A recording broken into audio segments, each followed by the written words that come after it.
Welcome back to the No Referees podcast. I'm your host, Evarist Joby, back on a special quarantine edition here on our podcast. You can search for us on our social media pages at No Referees Pod and on our new YouTube channel, No Referees Podcast. We're joined today by our special friend and family of the show, NBA champion, NCAA champion, one of only 42 people on the planet that has that title. My man that was with me overseas, eating all the fried cauliflower. You can follow him on Instagram at mspeights5. You can find him on Twitter at mospeights16. Friend of the family, Mo Speights, what up? What it do? Back on here. Excited for the show, man. What up, brother? How you doing, man? Hey, I ain't seen you in a minute. So I'm doing good, man. Staying out of the way, getting that work in. Everything else going on. Yeah, hey. You got a lot of stuff going on down there in your neck of the woods in Tampa, Florida these days. You know, what's going on down there? You know, what's the buzz like in the city? Shit, today, the first time I went on the bridge by the water. They got 1,000 cars lined up. Niggas at the side of the water just hanging out, barbecuing. I'm like, sheesh. I don't know if this thing will never go away. All these people hanging out over here, but people got their own thing to do. They want to go out there and do that, then hey, that's what it is. How have you been handling this COVID-19 situation with the whole social distancing? You know, how have you been handling that? So it's been for me and my family, it's been kind of good. We just be really doing everything day by day, the same thing, really. Work out, do some working at the house, and not really going to too many public places. I know my wife goes some certain places sometimes, but other than that, we just chill in the crib. This is that time of year, you know, everybody involved with, you know, getting ready for the NBA playoffs and college, you know, the tournament, March Madness, it would have been just passed. You know, so, you know, everybody got to get their sports fix. How you been, you know, getting your sports fix? Shit, to be honest, man, I miss with the AAU kids can't be able to play right now. Mm-hmm. You know, it's the time right now you help the kids go to college. We missed 2 live periods already, so it's really hurting for those kids who trying to go to college in the next couple of years. Is really hurting for them. So that's the only sports I really miss. Other stuff, I like football. I watch basketball a little bit. Like you said, in the March Madness, the college basketball is a stuff that a lot of people really miss. Just to see the people get upset and people win it. Yeah, we'll get to your AAU team here in a minute. You know, Team Maurice Speights. You know, you're making a lot of national news. A lot of guys going to a lot of good high major places around the country. We'll get to that in a moment. When you were in college at University of Florida, you know, you didn't stay to your senior year, but there's been a lot of talk recently about kids that, you know, if they played, they may not be able to get their senior year back, you know, for the COVID situation, for the spring sports. You participated in SEC tournament, NCAA tournament. Yeah. What would that have impacted you if you didn't get a chance to show off your skills in those tournaments and then deciding to go pro, if that would happen to you? I just think you got to put your body. You just got to put in work during the season, man. I know everybody think the NCAA, because sometimes when a certain team get on the run, that's when the people get love. But those kids who make those runs, who them scouts can look watching them the whole year. Just an example, when I was at Florida, especially my freshman year when we won it, we had Joakim Noah, Al Horford, Chris Richard, all those guys on the team. She used to be 10 to 15 scouts every day at the game. You see what I'm saying? So, and I learned how to see, like, before the game and shoot around, how to see who's the scouts in here. So it's a hit or miss. Certain guys who start off in the season killing always gonna get that love no matter what, determined or not. But the people who at the end start taking off at the end, that's the ones who probably hurting because they were just getting their momentum and the season stopped. You know what I mean? So both ways it hurts, and both ways is some of the guys is okay already. Like the guy Anthony Evarist, he wasn't going to the tournament, but he was already good. You see what I'm saying? Just those guys who are already good, that's the ones who. What do you think about these coaches coming out saying that kids should, you know, they should be able to come back? You know, some of the coaches are saying that kids should come back and have an opportunity to play in the conference tournament, NCAA tournament, especially those like top 25 teams like, you know, University of Kansas or Florida State. You know, these kind of teams do. You know, what do you think about coaches and the players coming out saying that? What's your thoughts on that?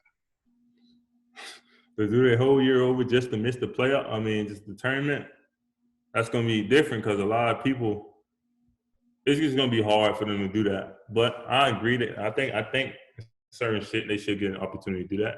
But it's going to take a lot of stuff to get that done. And like I said, it is what it is. If they do, it's going to be great for the community and for the rail. And then what they're going to do with the people who – see, that's what I'm saying. It's a lot of stuff going to go in it. But I'm glad I'm not part of that to make those decisions.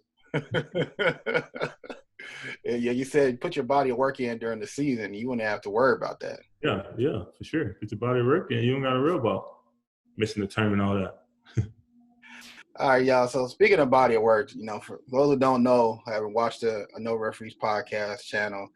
Myself and Mo, we go back to his year overseas in China. We worked together for the full season. I was his strength and conditioning coach, his road dog. We went out to eat together. We toured China together, everywhere from the cool places to the not so cool places. Yeah. So there was a time a week before we were coming back from China, and we had a conversation about the Big Three.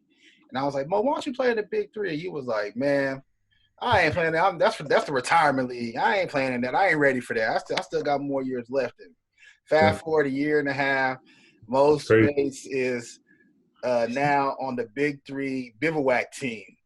So tell me how that conversation came about, how the Big Three come about, and everything leading up to that. Nah, because all right. So when I was in China, when I got back from China, I kind of hit a place in life that I'm like, damn, man. I just went all the way to China and played, man, and I couldn't finish the season how I wanted. So I really wanted to keep playing. So at the time, I started saying, man, I want to play. So I didn't want to go back overseas right now. I didn't want to go nowhere overseas right now. If I couldn't get to the NBA, I was like, I'm going to chill. And then I got my trucking business. I got other more stuff, and I like being around my family and friends and my wife them. So I'm like, well, I'll play Big Three. If I play Big Three, I could do my business and then just go play basketball on the weekends. So in the middle, that's why I made the decisions. Like, I'm going to just do that. Like, I see it's a good competition. It's getting a lot of love. Everybody watching it. Guys are really competing out there. So I'm saying, I could do that at the same time, then be around my family and then do the business I got going on. I was like, there's no better place. I'd rather do this. So I decided to do that. Talking to a couple of guys, Scott, Reggie Evans, the main one who I was talking to about it. And big shout out to Reggie for blessing me in this opportunity and put me in the right position to be successful and meet the right people, Clyde and Lil Scott. So. And it's a different Big Three in 2020 than it was when the first year came on the scene, 4 seasons ago. What have you noticed in the Big Three and their growth? I remember when guys would come in, they wasn't taking it so serious. They was getting hurt. They were just like thinking they can just go out there and just, I guess, hoop because of their name. What have you seen in the trajectory and difference that was like, you know what, besides, our friend of the family of the podcast, Reggie Evans, blessing you with it, what have you seen personally from a basketball standpoint that just made it appealing for you to play? Like if you ain't coming there ready to play, they're going to get you out of there. And you seen that last year. Ice Cube and the team, the coaches on the team wasn't playing that. So you got to prepare yourself like you're really about to play a regular season, no matter what it is. So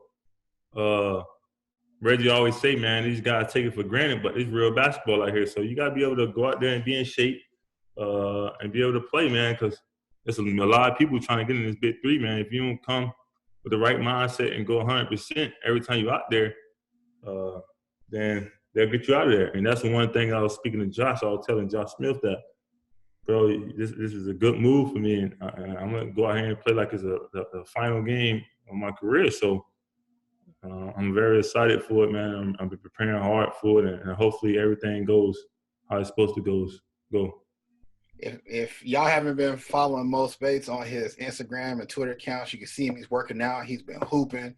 Yeah. He's been boxing. He's been running stairs. I mean, this dude has been doing everything to make sure his body's in shape. Yeah. So, but my question would be to you now with this coronavirus situation happening, it's put a lot of question marks on when the season's going to start. Right. What are they telling y'all about when the season's going to start? What's going to happen? Things of that nature. So as soon as the basketball stopped playing, a day later, they had all the Big Three on the conference call, and they were just basically saying what kind of plan they have. Try to play in the cities where it's supposed to be playing at, but mostly be in LA. Have a designated place that all the players and stuff stay, and you just play in one place, two places, and just have a lead like that. But I haven't heard an update probably like the last month, so I don't know if it's still the same, but they ain't changed it, so I guess it's still the same. It's supposed to start June anyway, so hopefully everything be back right by June. Yeah, I remember the last update I saw from the Big Three. They were trying to put together some kind of like in-home Big Brother type thing. Is it still? I don't know. I don't really know nothing about it. I don't think I'll be able to want to be in this position to do that though. When they give you the call and say, "Hey, come on, we want you to join the team," do you have to go through like a draft, or are you selected? Nah. How does that work? Well, if you want to, so I'm a co-captain. You got 2 co-captains, you got a captain. So those guys guaranteed on the team. No workout, no tryout, none of that kind of stuff. And you kind of help the captain and coach pick the rest of the team. So just say, if you wanted to try to play Big 3, you'll go to the combine, and the combine was supposed to be in LA on March 15th. So I don't know how they're gonna do that. But if you're a co-captain or a captain, you don't got to try out. But everybody else got to go to the combine and get picked like a real draft. And so, are you as a co-captain? Are you there scouting the players? Yeah. All that kind of stuff. Yeah, all the captains and co-captains all be in one spot, and you scout and you're looking at players who you think you want to pick, and that's how it rolls. That's how it goes. That's why I heard. I never went through it, so I'm just going off what, like I said, my guy Reggie was telling me, and everybody else was telling me because he went through it. Like you mentioned earlier, having the Big 3 schedule, basically it's on the weekend. Friday, Right. Saturday, maybe fly out Sunday. They Yeah. give you a lot of flexibility to kind of do some things that you want to do entrepreneurial wise, and things that give back to the community during the week. So you mentioned your AAU team Maurice Speights, Yeah. TMS, one of the probably the best team based out of Florida right now, producing a lot of Division I athletes.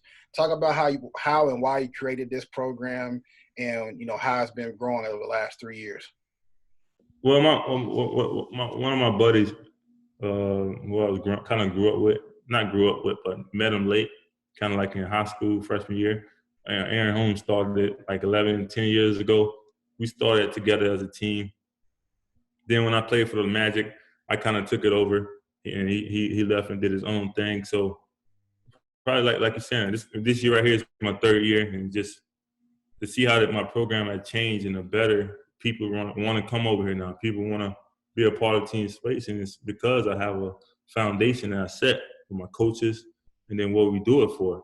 Like, it's not a regular basic AAU team. We do this for the kids. We don't do this for the dollar, and we do it. And I'm willing to sacrifice whatever it is to help these kids go to college and be successful. And that's one of the main reasons I started. I wanted to be around this because I was tired of being in the season and coming home and not knowing what's going on. But now I'm controlling it.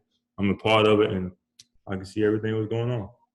I don't want to say that you don't have to recruit these kids, but your team has become more and more buzz over the last 3 years. What was the struggles or things that you had to find out those first couple of years about running an AAU team, being hands-on, that you didn't know prior? So like I said, my buddy was running before I got here. He ran for 8 years straight without me really being around. I was just looking out and doing that kind of stuff. But the thing I learned, that I'm not sure how my program was when I wasn't around, but when I first got around, I started hearing a lot of stuff that, like, people said they couldn't, certain kind of stuff, whatever it is. I'm not even really gonna go to details, but people was confused about how stuff changed now when I'm around. But that's what happened, man. When you got your name on something, a person not gonna respect it how you expect it because it's your name. So over the last 10 years, we had over probably 150 kids go to college, and for me being around my last 3 years, I'm around 20. So it's going good, and we're changing the program, and like you're saying, it's becoming one of the best independent programs out there.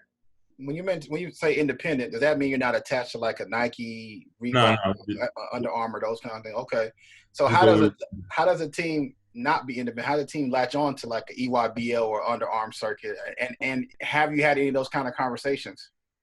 Yeah, I had a lot of conversations over my time just to see different shoe deals coming at me. But you understand, I was with Nike for 10 straight years, so I didn't never approach them to being in EYBL because I wasn't around, but I'm around now. Now I see how I could go to the independent tournament, be one of the best teams there, and still get 30, 40 coaches around each team or each game. So I'm like, why would I need to go to EYBL? Why would I need to go to Adidas or Under Armour? I don't need to do that. I'm going to keep building this independent team, going around the world and having 30, 40 coaches at every game. So I'm like, I could do what I want to do. I could go the places I want to do without nobody really telling us anything, and have kids go to college however it is. So it's the best way to go for me, and I think we'll stay this way.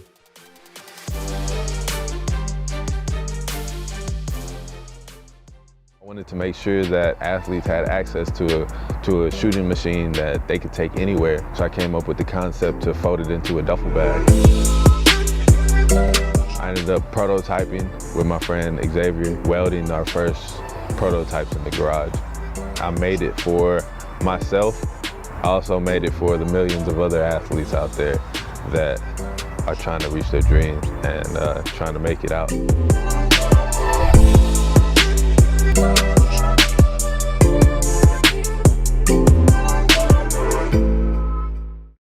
Give me your name of some kids that everybody should be on the lookout for, you know, coming up 2021, 22. What's some of the buzz right now that a lot of coaches are hitting you up about? Who are the kids that's going to be the next guys we see late March and maybe getting their name called in June? Oh, you talking about like AAU?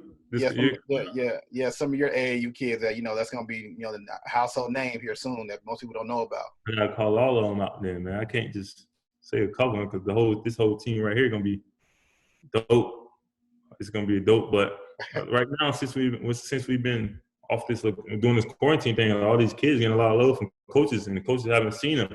They're just going off what's the GPAs and film and just word of mouth, especially me. Because for me, I'm never gonna lie to a coach because I understand that you gotta feed your family just like I gotta feed my family. So for me to lie to a coach and telling a kid could come to his school is bullshit. I'm never gonna do that. So that's why I'm building all these relationships with these coaches, because I'm telling them, like, Coach, nah, you probably can't play there. So I'm not going to tell you to take him, but I know you can't play there. You know what I mean? But I got to call out my guys. I start off with Troy Boynton, kid from Westminster. He plays so hard and been working crazy hard. When the college coaches see him this year and this summer, if you have a summer, they're going to be surprised. Then I got to go with CJ Cruz, kid from Bayshore, Tampa kid. He's getting a lot of love. Aaron Green from Fort Myers, he's getting crazy love right now. Then you got Tony Green from Naples, 6'6", very athletic basketball player, could do everything. He getting love from SEC schools and all them kind of schools. Then you got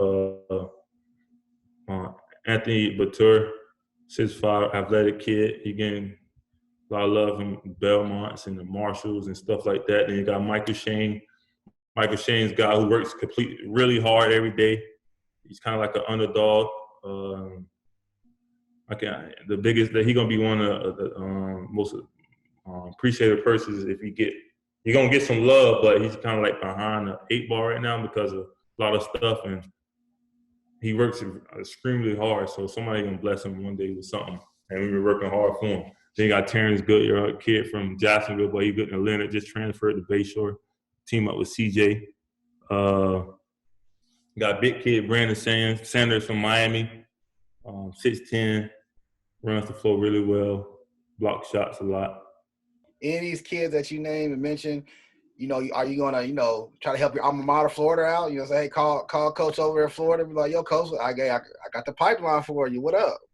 No, yeah, no, that's Florida is always my. You know what I mean, I got it in my blood, so I reached out to them coaches a couple of times. We talked a little bit, but I don't know if I got any kids at that level. At that kind of, you know what I mean? I don't really want to tell the coach to come look at this kid if I think he can't really go there and produce. So unlike some coaches and even some parents, you're brutally honest with a kid, like, yo, or a coach, like, you a low major guy, you a mid major guy, you a high major guy. I think I read on your Twitter page that you're not gonna tell a kid, you're not gonna lie to a kid, you're not gonna tell a coach any false bullshit. Like, you are a mid major guy, you're a high major guy, and you're gonna tell them like it is. Yeah, because these coaches get a lot of bullshit every day, bro. They get a lot of bullshit from handlers, coaches, parents. Oh, my kid is boom, boom, boom. And that's why you see every summer it's a transfer portal. It's 1,000 kids in the transfer portal. If it was that, why is that many people lying to their kids, lying to people? You see what I'm saying? And it happens every day. You know what I mean? So for me, I'm telling, for like the last 2 years, these kids I got in college, none of them transferred. You see what I'm saying? The people I put my hands on, none of them transferred. So I say the people who transfer is for people, the handlers and all that kind of stuff is lying to these coaches. Like, these kids can't really play there, but you're going to say, oh, he could play that, coach, he could play there, just to say, oh, I put a kid in college. You see what I'm saying? But I'm generally going to tell a coach, man, I'm going to keep it real with you, coach. If my kid can't come there and produce and help y'all, I'll pay for his scholarship. You see what I'm saying? I'm telling the coaches that, and I generally believe that. And I know that these kids is hungry. These kids want to, you know what I mean? So, yeah, I got to keep it real, man, because God blessed me with a gift of basketball, and I got to give back. And I respect the game too much to lie to a coach about it. These kids have the luxury of having you who've been through the grind. You come from the same mud that they come from. You see the same kind of grind. So when they tell you something, when you tell them something and you tell their parents something, they know it's genuine. It ain't no bullshit. But like I said, they still so used to, they got me coming to them. Damn, he real. But you got another nigga. 5 minutes later, you got a nigga who just, coach, man, take this kid from me. Take this kid from me. So it's kind of like, I want to believe Mo, but all this other BS that people throwing at me, I kind of like, I believe him, but not really yet until I know him. You see what I'm saying? And that's how it is.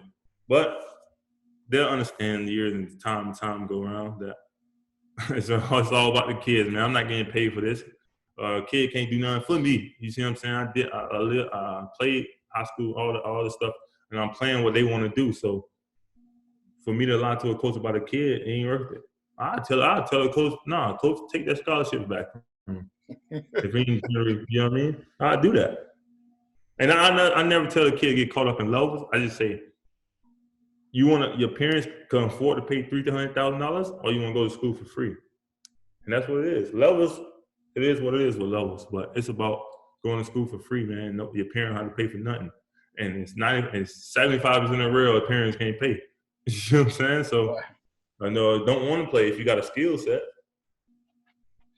So speaking of, we talked a second ago about your entrepreneurial stuff you got going on. The Big Three will give you a lot of time to kind of dibble and dabble on some things. One new thing that you've been talking about that you really are passionate about over the last couple months is the Team Mo Speights Trucking Company.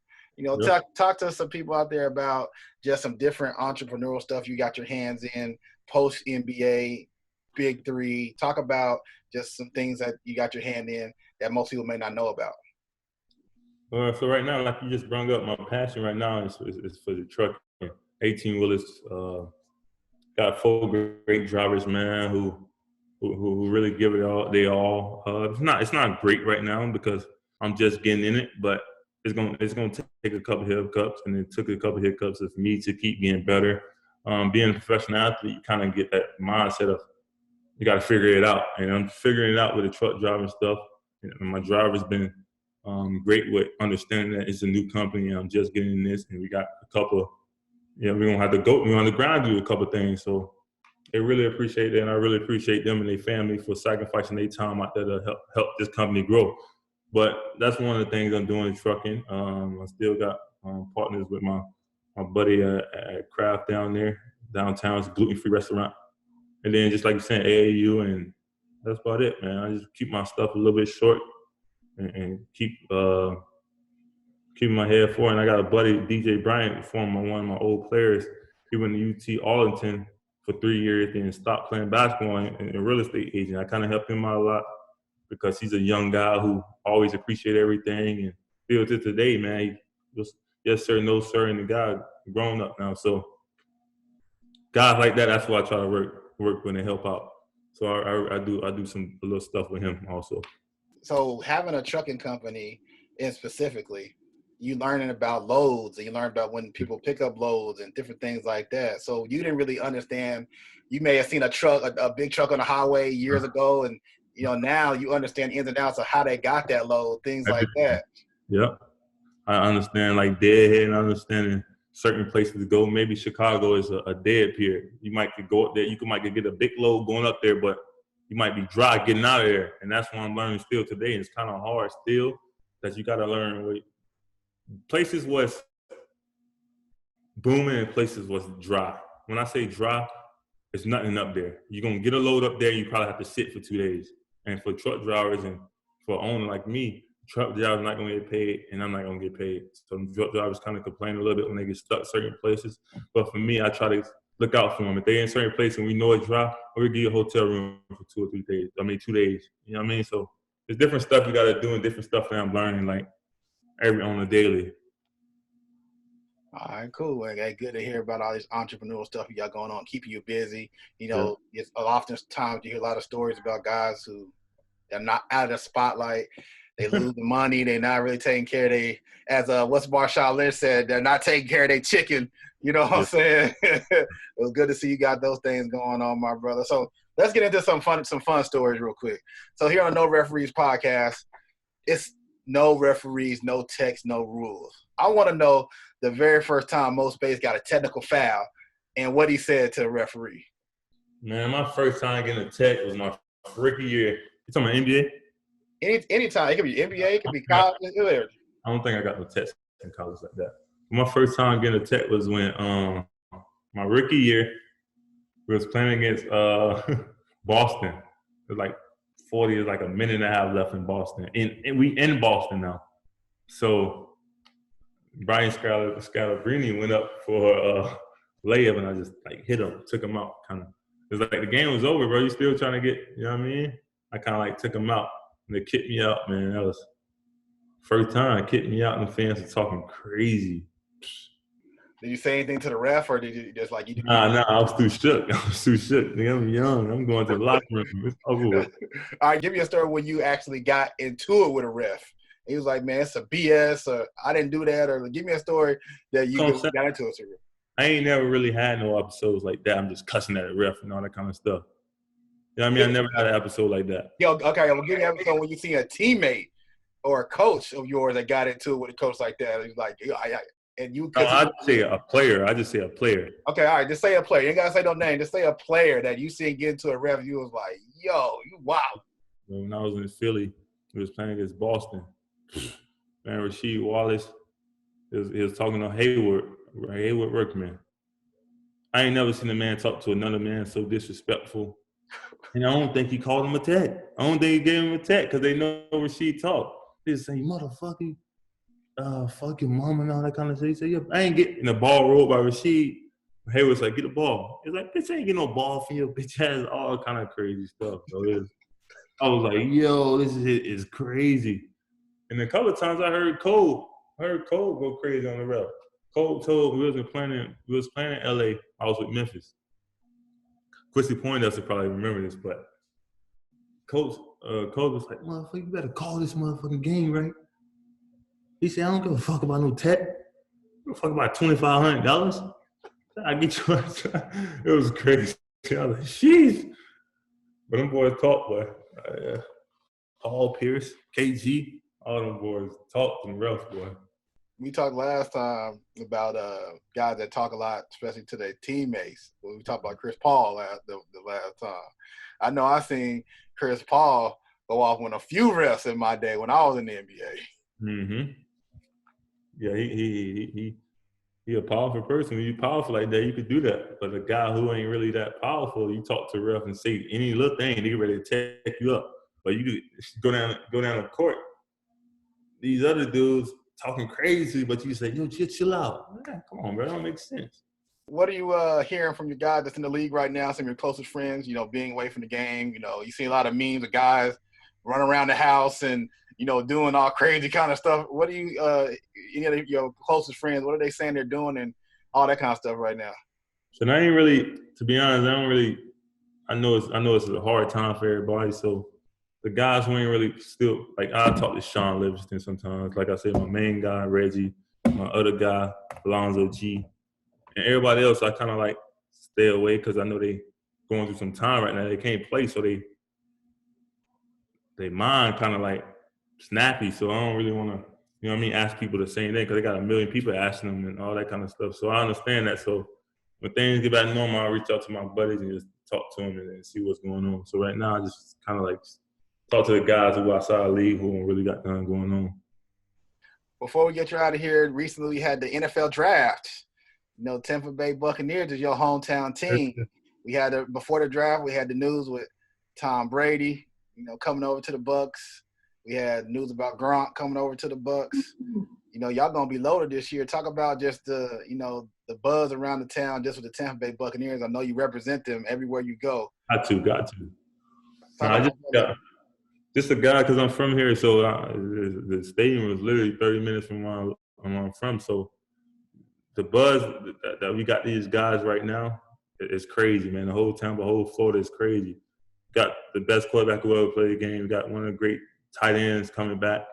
And we still got Mike Evans, one of the best receivers in the game. And Goodwin had a good year last year. And it was real good to see our line, that they drafted linemen to get our line straight.